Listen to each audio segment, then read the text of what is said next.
Hey everyone, and welcome back to the Weekly Awakening podcast. I'm super excited for this interview episode. I have my friend over on the West Coast, Jenna Monaco from Spark Intention podcast. And I met her. She reached out to me a couple months ago and was like, hey, I want to have you on my podcast. And it was like the first person, I don't think I ever told you this. I was excited that like really reached out, that had a podcast, you've had a solid podcast for a long time. It was like, hey, I want you on my podcast. I was like, oh my God. Like, and it was through an email. It was very official. And I was like, oh my God, she wants it. And I did her show and we just like hit it off right away. I feel like it could have gone on and we talked. And I said, yeah, come on, let's talk. Let's see why I want you on the show. So tell everyone hello.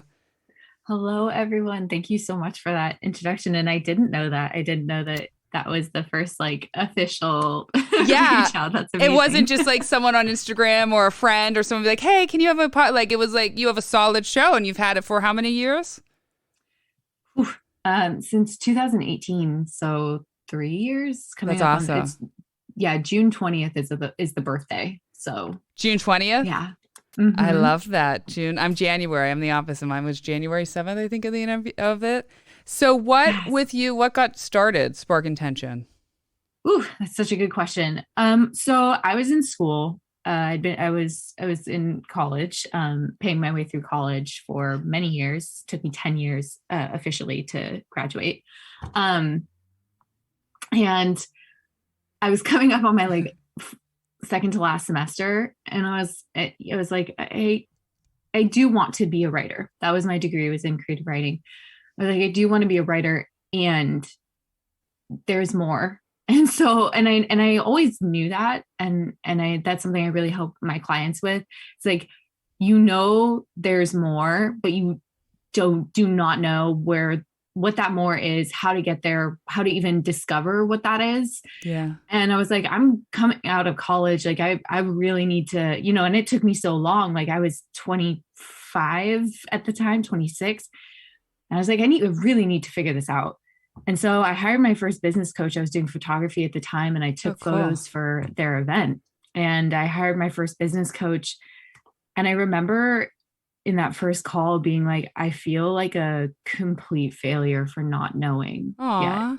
Wow. And it's like, I feel like a loser. Wow. And how old were you? That was where I was like 25. So like, that was my mindset 4 years ago. Right. So it was just such a vast difference. So anyway, kind of came to, and in one of our first calls, she was like, have you ever thought of starting a podcast? And I was like, I love podcasts, but like, what would I talk about? Like the first questions that we always ask. Yeah. And I really circled back to my story, which at the time I hadn't really talked about with anybody. And my story really has to do with growing up in a home with an alcoholic. My dad was an alcoholic. He passed away when I was 23. From alcoholism? And really, I was just so sick and tired of, and then preceding that, I had panic attacks like every night, and I went to like 6 different doctors. Nobody could tell me what was wrong with me.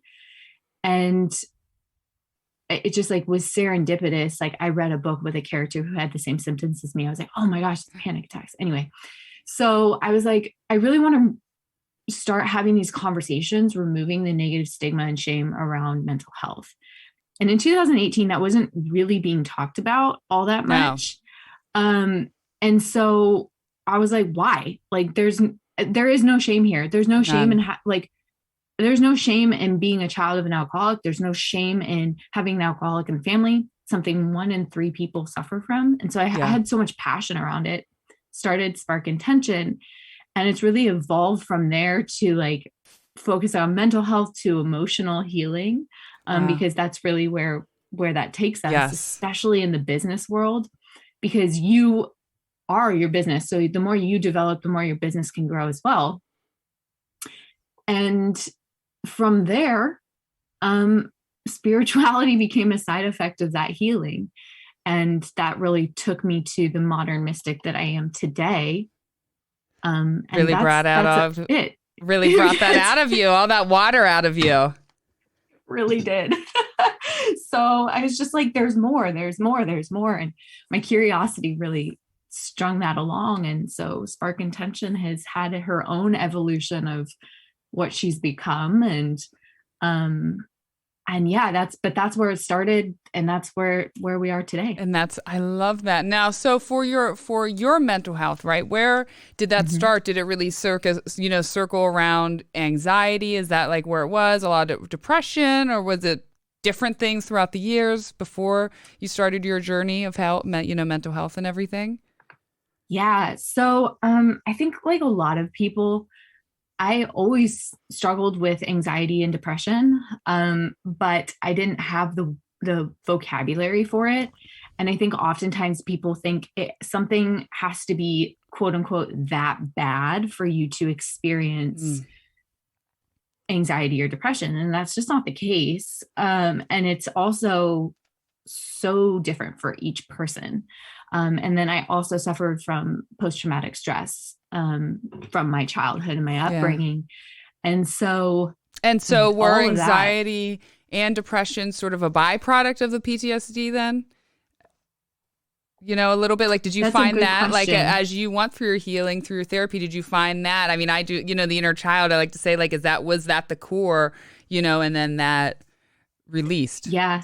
Yeah. I think, I definitely think that had a huge impact on triggering it. But I do think that the more I learn about myself, the more I realize that I am more prone to being highly sensitive anyway.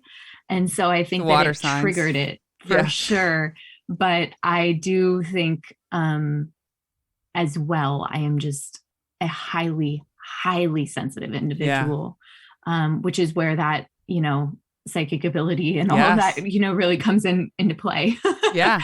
So, and I think we talked about it with you, only with me with ADHD and stuff, is like you just said, you have all these things, but it's been a gift on the other hand, right? It ended up being this huge gift to, why you can connect and why you're so highly in tune to people and understand that. So there is, with me on her shows, the ADHD in a different way of how we can kind of hyper connect.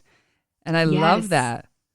Yeah, absolutely. And it also like really helps me in my upbringing too. When you're a child of an addict, oftentimes you'll be way more hyper aware of your surroundings because you don't feel safe. But on the opposite side of that, it has allowed me to read people really, really well. Yes. Because I'm always picking up, it's just it's a natural instinct for me now to just pick up. And I mean, somebody can walk into a room and I'll be like, wow, they're not okay today. Or like, wow, they are the light of the room, but underneath that, I can see where they're overcome, so it's just like, it's just an innate ability for me now, but it really did stem from, I believe, my childhood and my upbringing of not feeling safe, Yeah. And I think you can instantly see probably a lot of the dark stuff in people, that dark sadness, that deep sadness.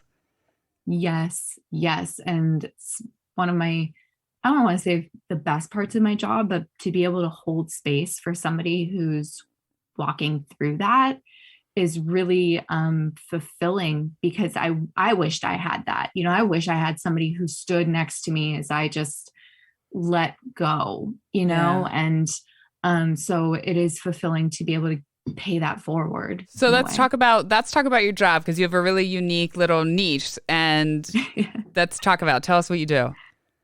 Yeah. So I call them soulpreneurs because so cute. Love that name. Who I know. I feel like I didn't invent this, but I also don't hear it or see it. I see solopreneurs often, but just somebody who has a soul calling, who feels they're meant for more, might not know what that is yet, might know what it is, but doesn't really know where to get started. So I do have a lot of business background, as I have 2 degrees, one in merchandise marketing. Oh, cool. And then the other one in creative writing. And so business has always been something that has inspired me. And I also have worked at multiple, actually almost all the businesses I've had have been small businesses where I've worked closely with the owners or worked closely with management or been a manager. So anyway, Very personal, and probably for you too, you need that connection to thrive in that. 100%. And I love having every day be different too. So that's what I think what's appealing to me about business is you have to wear so many different hats. And I don't know, it's just like, it's fun for me. So anyway, I help soulpreneurs to create their business and thrive in their business and help them along that personal growth journey as well. So I do intuitive mentorship. So I do believe that our intuition can help us guide us. And then I'm also certified in stress coaching. And I think that, so between What's those stress two coaching? Things, stress coaching is a type of coaching that teaches people how to manage their stress. And I think when you're starting a business, that's really, really helpful.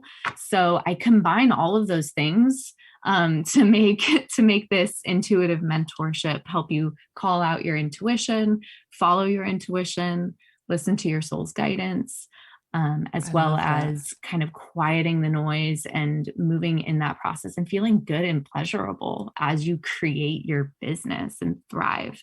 So that's really what I'm most passionate about. And that's what all the my Patreon does on a smaller scale. Yeah. And then I do psychic mediumship work, just single sessions for people, if that's what they're looking for or that's what they need. And those are really fun sessions because I never know who I'm sitting with.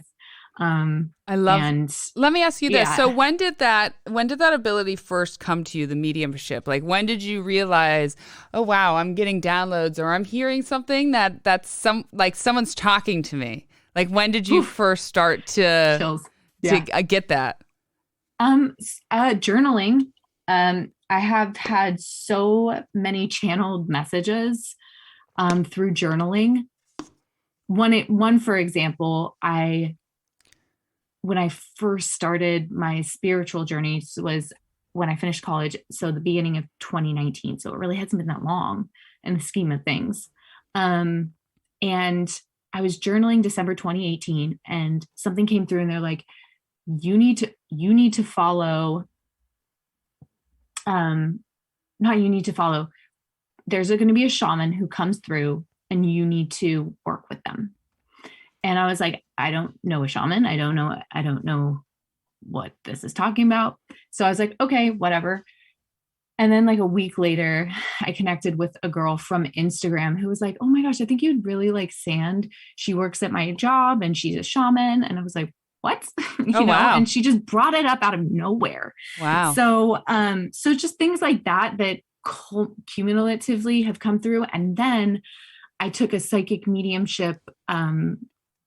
It's kind of like a honing in on your psychic awareness more with Emily, the medium, and Stephanie Dawn Elizabeth. I love their work. Both of them are incredible people.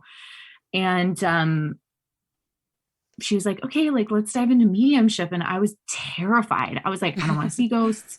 I don't want to be scared. I was scared of it for a really long time. So they taught you how to sort of connect with them. Yeah. So I ended up working with Emily one-on-one to start to connect, and she'd bring random people on, and I didn't know who they were. I didn't know who I was going to be sitting with. And the messages were so oddly specific. It surprised me. And that was that. And I saw how healing it was for people, and it became not scary, but something that I really, really enjoyed doing. I really enjoy being with spirit, and everyone who comes through is always, somebody who's just sending so much love. So it's a really comforting and comfortable. Let me ask you this question. I've heard this through my own, like, seeking mediums and talking. What I've heard is, and maybe you know why, sometimes spirit, especially maybe when someone's first passed or someone sits down, that they don't want to come through yet, right? Or vice versa, that maybe like the person, even though they want to hear it, they're not quite ready yet to hear it, But, Kira, maybe you can explain why, if why maybe they just aren't ready yet on the other side to come through. Totally. Oh yeah, that's a really good question.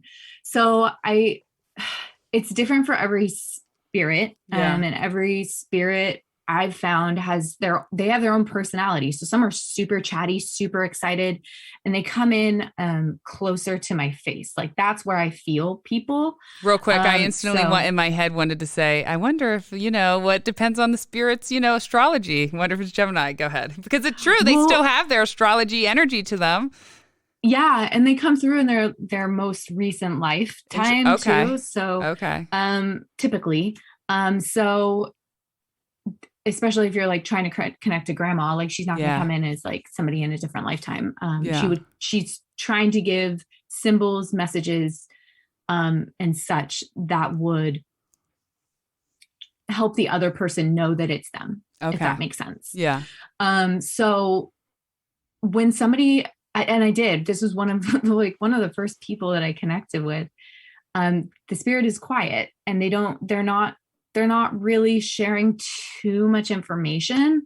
And that's just kind of who they are. And they're just like, and then I've had people who talk to dad all the time. And so dad was confused. He's like, why am I going through you? Like, I don't need to go through you. I just talk to them, And so there's others who are like super excited, super chatty. Now, when somebody has just passed on, from what I understand, there is depending on how they've passed, there's a certain process that soul has to go through to kind of find their way. And so what I was being shown was like, they're still figuring out how to communicate to a medium, especially me, who's just learning how to do this myself, or who was just learning to do this myself. And so the communication, it was almost like a radio dial, like you're like almost into the frequency. And so you can kind of pick up a few things, but it's still fuzzy. Yes. And so they're learning how to tune that dial. And if in my case, since I was like the third person I ever sat with, I was still learning how to tune that dial too. So I hope that answers the question. No, but that answers the question. Everyone. Yeah, that answers the question really, really well. What now if someone wanted to channel their ancestors or try to speak to them themselves? Like, what's a good way? What do you tell people how to go about that ritual? Yeah. So I always say meditation is a fantastic way to do that. I think that most people are doing it more than they think they are. It's just that they don't trust what they're getting. Yes. So you can do a couple things. You can ask for something really specific. For example, I didn't know I was channeling my great grandmother. She just kept showing me an apron. And I was like, I don't know anything about you really. So I don't know what this is. And ended up asking my mom, and she was just like, oh my gosh, like it was like a joke. It was like, she was known. She never took off her apron, Wow. So trust what you're getting is one of the biggest things. And then also to take a step back and know how you work. So we all have the psychic channels, right? The clairvoyance, the clairaudience. So clear seeing, clear hearing, all through our senses, smelling, tasting, and feeling, and then knowing. So those are the clairs. So if you know which clairs are you're strongest in, you can develop other ones, but if you know which ones you're strongest in, that'll also help you when you go to sit with spirit, because you're I visually see it. Can you say them all again for our listeners? Yeah. So there's clairaudience, which is clear hearing. Okay. There's claircognizance, which is clear knowing. So it'll just kind of like drop into your awareness. And you're like, I don't know how I know, I just know. I'm those two. I could sometimes hear, but it's the knowing that I think that's the Mercury brain. Mm-hmm. Yeah. And then there's clairvoyance, which we often see, like that's people who see ghosts. Yeah. So that would be I believe subjective, and then the objective is in the mind's eye. Yes. So you don't necessarily see it outside of yourself. You see it internally. And then there's clair sentience, which is clear feeling. So oftentimes people say, they'll say I feel statements a lot. Yeah. Sometimes a spirit. Are you that? Or are you a feel because of the can't? No. Yeah, we're all of them. Yeah. It's just like what we're strongest in. Is and that what's strong in the you? Feel. is huge for me. The Cancer moon, I feel like. Whew, I feel so much. I sat with somebody. Sometimes before I sit with a client, I'll start to feel pain in my body. And I'm like, what's going on? Like, why? And, it's always spot on. So I definitely have a strong indicator for the body.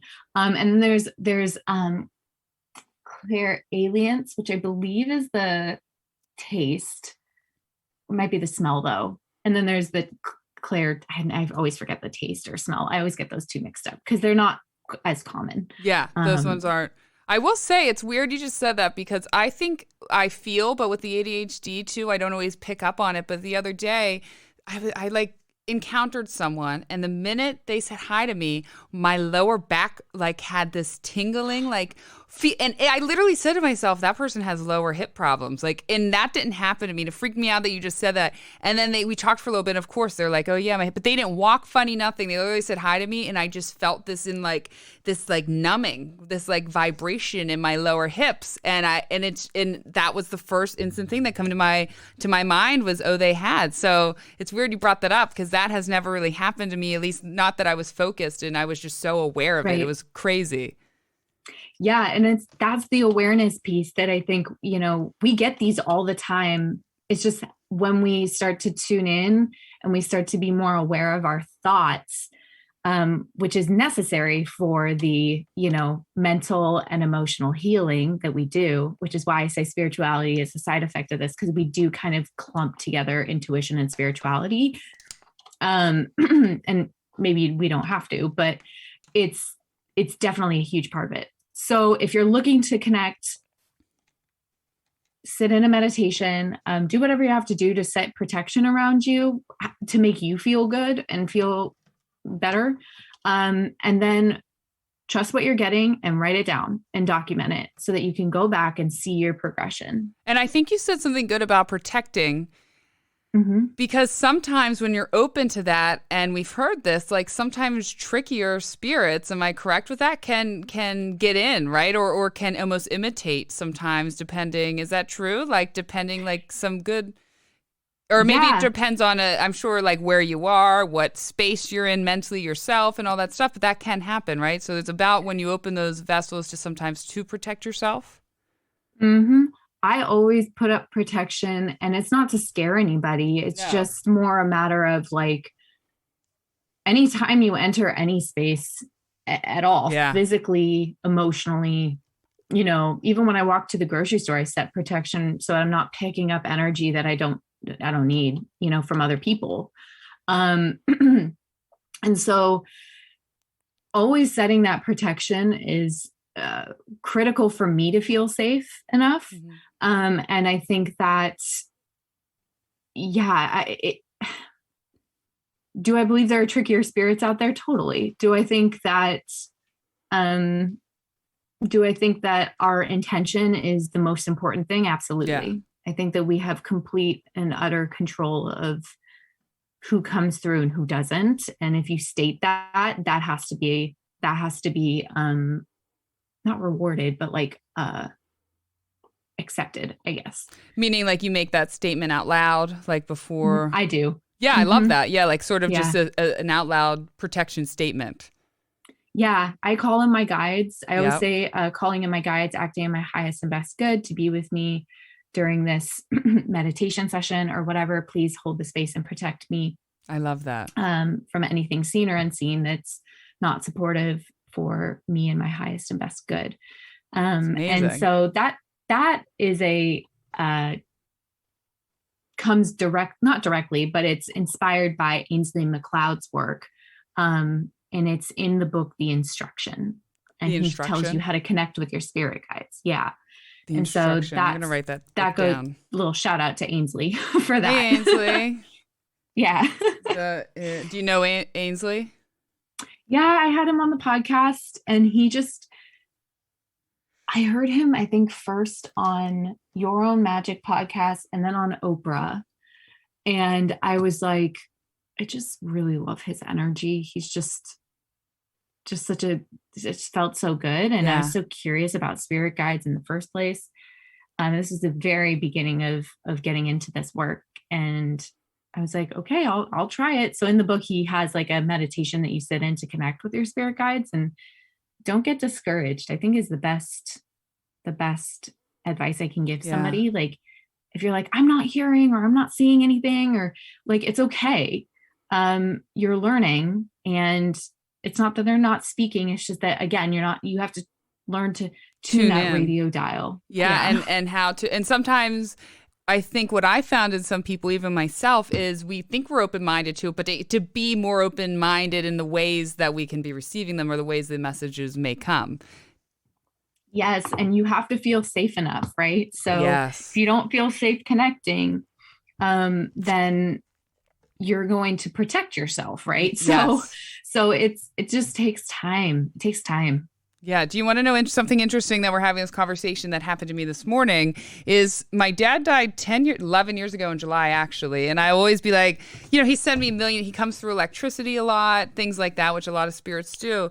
But I always be like, yo, Dad, if you're there, I always just send me like a big sign, one that I don't know. And 2 recently have come through music. And one was on my son's birthday, and my phone, I have an iPhone, and for whatever reason, songs I downloaded 5 years ago, I never play, but it won't play. It just shuffles like this really quick. And then I go onto Spotify and then I do my thing.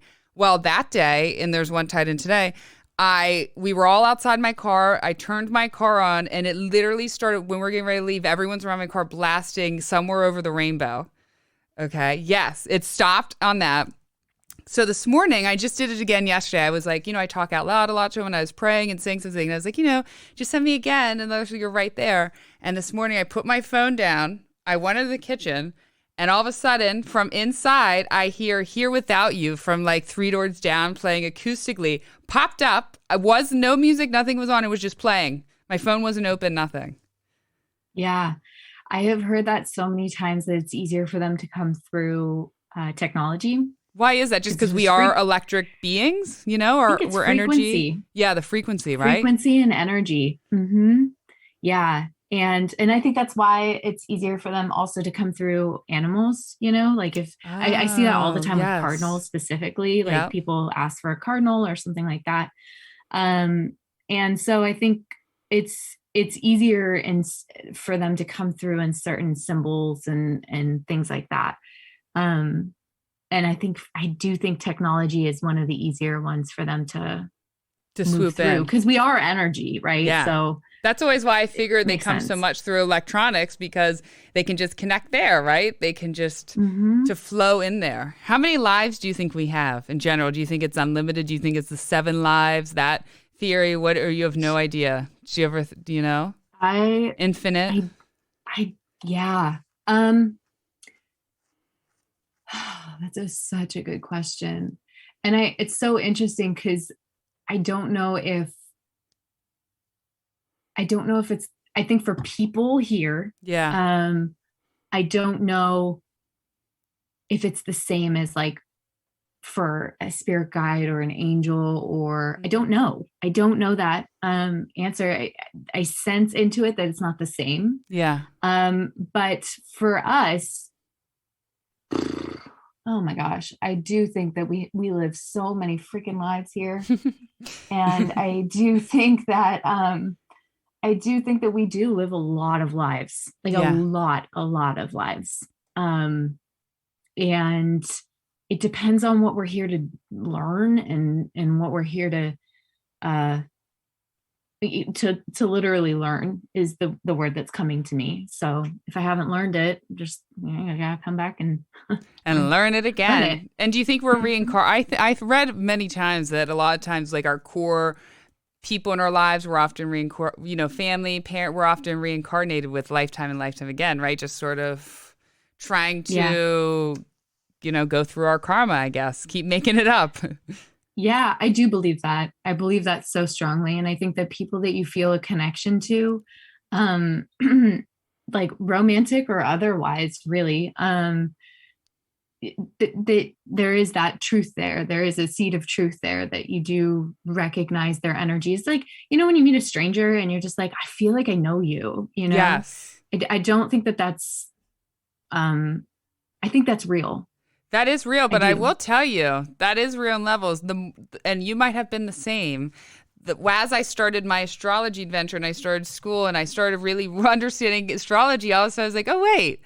We just have the same moon sign, or we have, the beneficial conjunction, those. I started to see how, and laughing, everyone was my soulmate, my 20s, 19. I look back and I've looked at other people's charts and I was like, we get the moon. So I found that in ways too. But I mean, we could tie that theory into still the multiple lifetimes and how people reincarnate. If you look at your family's charts, my own family's, and maybe you see the same, like how planets are it's all like connected. It's wild.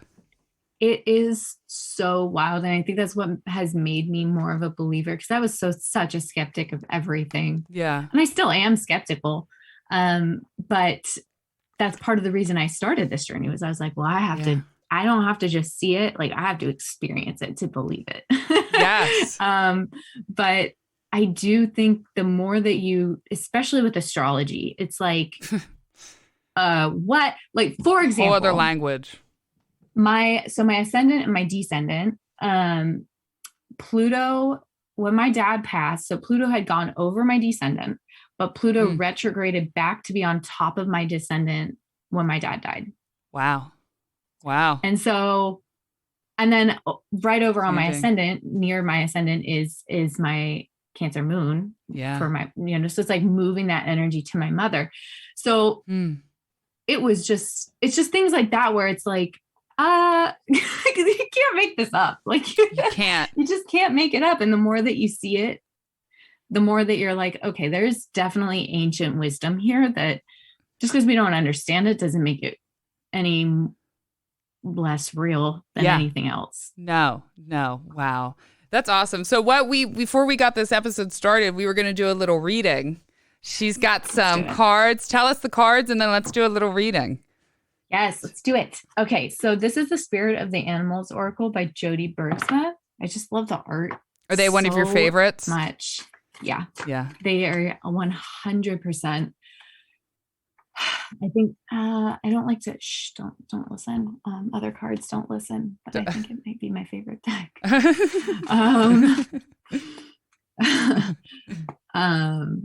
Okay. Ooh. Like it. So we have Elephant, greatness. Love is your strength. Leadership is your path. Your wisdom inspires everyone you meet. You can overcome any problem. You will naturally and easily achieve success. Wow, that gives me chills. Besides, I do a lot of Ganesh mantras and I pray. Is like recently, the other day, I was focusing on elephants. I don't know, I have them everywhere. And my 9-year-old nephew, who's I just read a comment. He said, "Hey turd," on one of my on one of my videos on YouTube. He's 8. He's hilarious. But this is again how spirit connects. You can see my screensaver right there, right? You see that golden elephant? Yes. After this day, I was reflecting on elephants. They keep showing up. He messages me this picture and just says, "Aunt Colleen, I don't know why, but make this your wallpaper or your screensaver or something." He's 9 years old. He doesn't know anything like that, know? And then you just pulled that. And there's a lot that's so, wow. See? Yeah. And chills is one of those clairs as well. So when you get chills out of nowhere, that's your clear feeling, right? Maybe I think I am much feeler than with the ADHD, I don't always pick up on it because it's embarrassing. If you go back to every interview I've ever done, I always say, "Oh my God, I got chills." And I got people, yes, I get, yes. So that's interesting. Yeah, that's your intuition working through your body. And I think that's why the healing is so important. I keep going back and saying this. I feel like a broken record, but I'm like, look, when you heal, you like all of this all of the stuff, all the BS peels away and you're left with you. Yeah. And you are a very intuitive being. Everyone has these abilities. It's not something, it's something that can be developed. Some people have it wide open, and it doesn't close down. Some people, it closes down as you get older. Sometimes you're just closed off because you've got your own stuff to work through and you're like, I don't need that, whatever it is. But the more you heal, and that's why spirituality becomes a side effect of the healing. So, ooh. Okay, so this is the Miriam, sacred vision. Choose to forgive in order to heal. See the light in all. Remember that love has no boundaries. Wow. Wow. So it's a two twins, twin energy with lilies. And this is by the Keepers of the Light Oracle, artwork by Lily Moses. And this is by Kyle Gray. What do you pick up on with that card? I think exactly what I was talking about. Like, the healing is so important. And if you don't know where to start and you just feel like, I really want to do this, like, I really want to be able to tap into my intuition, it all goes back to healing. Like, every single life lesson, if you're having a fight with your significant other, if you're having a challenging time with a loved one or a job or whatever it is, like, those are opportunities or invitations to heal. You can choose to look at it in that way, and I do. And that's really helped me to feel more in control of the life that I am living and experiencing. Yeah. And from that point, you do start to, this stuff just kind of peels away and exposes you, you as the intuitive, incredible, energetic being that you are, living in a temple. A temple, baby. Is living in a temple that is also an incredible teacher, to show us how to stay grounded and rooted and connected. And if we're not necessarily, and this may not be totally true for some people, but if we're not taking care of our temple, our bodies, or, my teacher says this a lot, if you're, drinking too much or doing this, that you're going to not always get the downloads, right? You're not going to get the vision, the intuition. Sometimes it can get a little more skewed if you're not taking care of the body. Yeah. Well, our body is the lens in which we look through, right? Yes. So again, like the anxiety, the depression, that was my body. That was my intuition. I believe it was my intuition working through my body to say something's not right. You're not facing something. You're holding energetically, emotionally onto too much. Yeah. And so when we try to numb that out with a substance or something else, you're further compacting that energy into trying to fit it into your body. It's going to need a release. It's going to need someplace to go. So you're just adding to the issue rather than just facing that shadow. And that's what the healing work does. It teaches you. And I think that's so Cancerian of me, right? Like, your emotions don't have to be a threat. They can just exist. And when you do that healing work, emotions become not a threat. And so it's easier to sit with the hard stuff. Yes. It's easier to sit with the heavier emotions, the grief, the pain, because you know that you're going to move through it. Oh my gosh. And that is the key. That is the empowerment, the power. I can feel that coursing through my body. Like, that is the power that you possess when you choose to face it rather than resist it, because it's going to come out no matter what you do, no matter what, or you end up, or it consumes you. Well, right? that gives me a lot of chills. And just like you said, is learning to face it. And we talked about this on your podcast, and I know you know that, and in a lot of mental health goes drugs. And what I found in myself, and other people, is that was like, for most triggers of people that want back out, it was like a very strong emotion, right? It's something that they were so afraid to feel, and it just goes right out. And that's what I found. A lot of people can't feel this reaction in themselves. And because I was once like that, I couldn't feel this deep emotional reaction. Like, I didn't. And we got to understand that's not going to kill you. It won't kill you feeling that, and it gets easier, like you're saying, each time. Yes. And I think that's the key. And then it goes, and then from that point, you change your belief system. Yes. Because you're choosing you. In those moments, you're subconsciously choosing you. You're saying, I am worthy enough to face this and move through this because I'm worthy enough to be happy and feel good. Wow. And that is literally, those choices are changing your belief system, whether you are conscious of that or not. You're always subconsciously feeding a story or rewriting a story. Yes, you are. Wow. Whew. This has been, oh my gosh, we're getting to the end of the episode. This has been a very, which I knew it would with that Scorpio sun and double Cancer. I want to ask you, I have a couple questions to ask you at the end. I do at the episode, but I do want to ask you, do you get a lot for your dreams because you're a Cancer moon? So do you get dream? I kept wanting to ask you that. I feel like a lot of your intuition, your visions, things come to you in dreams. Yes. So you're picking up on something again, because I just wrote about this in my notebook. I was like, hey, like I need sleep. Like, I am so active in my dreams. I feel like I'm actually never asleep. I'm always constantly you're there. Something. Like I had like 8 dreams last night, and they all felt so real, so vivid. They used to be so much more confusing. Yeah. Now they're more realistic. It's almost like I'm always helping somebody, or I'm always doing something in the dream world. And I would be so interested. And it's been on my list for a long time to start learning lucid dreaming and really starting to work in the dream world, because clearly I'm doing. You have the gift. Just like I work up in the space world, we talked about, I still have to do the starseed. We talked about, I'm up in the starseed. You're in the dream world. That's where you're. I live and breathe literally in the dream world. And one of the best pieces of advice was somebody on another podcast, and I forget who they were, but they're a dream oracle. Ooh. And they were like, every morning I have to call myself back from the dream world. And I'm like, that was the best piece of advice for anyone who's super vivid doing, to call yourself back into your body, because you're like doing stuff. Such good advice.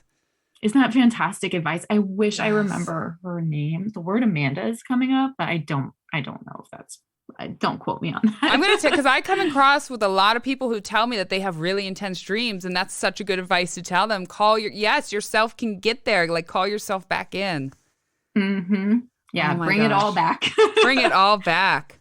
Oh my gosh. Well, this has been such a good episode. So let me ask you this. If you could go back to, little Jenna time, little young Jenna time when she's just learning, what would you say to her? How would you comfort her now?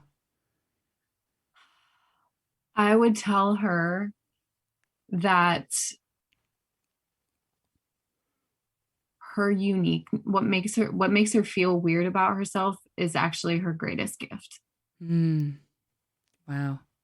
It's beautiful. And it is very true for a lot of things. That usually it always is. That's what makes you so incredibly you, is your greatest gift. Never lose it. Wow, that's really beautiful. I love that. All right, what piece of advice do you have for our listening audience today? What comes to you? Oh my goodness.